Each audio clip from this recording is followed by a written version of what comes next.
I have something I want to say to all the white people who say I'm not responsible, I never owned a slave, and black people need to stop killing each other. Hear me out. During slavery, slaves endured sexual abuse, rape, denial of education, whipping, families split up and sold, shackling, hanging, beating, burning, mutilation, imprisonment, denial of food and sleep, buck busting, families being forced to sleep with each other for the purpose of breeding and then being made fun of for it. Torture, and also, if this was not happening to you directly, you had to watch your loved ones endure all of this. And this is just very few examples, meant for the reassertion of dominance over the slave by the slave master.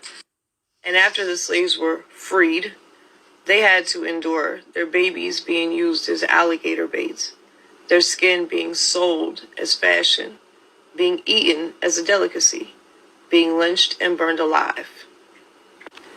More denial of education.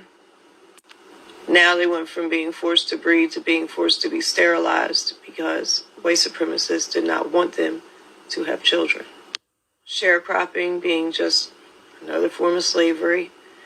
And not only that, but through all of this, there were many black communities that were thriving. Through all of this, they found a way to become successful on their own and independent, and that made white people angry. So they burned it down and destroyed the hope and success that they did have. I say all that to say we still benefit from all these atrocities that were created and committed by white supremacists. While they were denied education or too scared to go to school because they didn't want to be lynched or burned alive, we continued our education. While they were denied generational wealth, we continued to gain generational wealth. While they were denied the ability to simply exist without fear of death or torture, we were happily thriving in our little front yards with our bikes and our bells.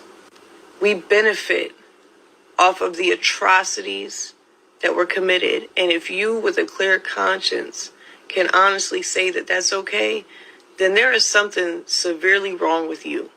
This is why I say we are responsible. Whether you like it or not, the sins of our fathers have fallen on our shoulders because we benefit from the atrocities. We benefit from the suffering and the torture of others. You have traumatized parents raising traumatized children in a traumatizing environment that we created through redlining, through PTSD, through trauma, generational trauma that we have not tried to help them heal through.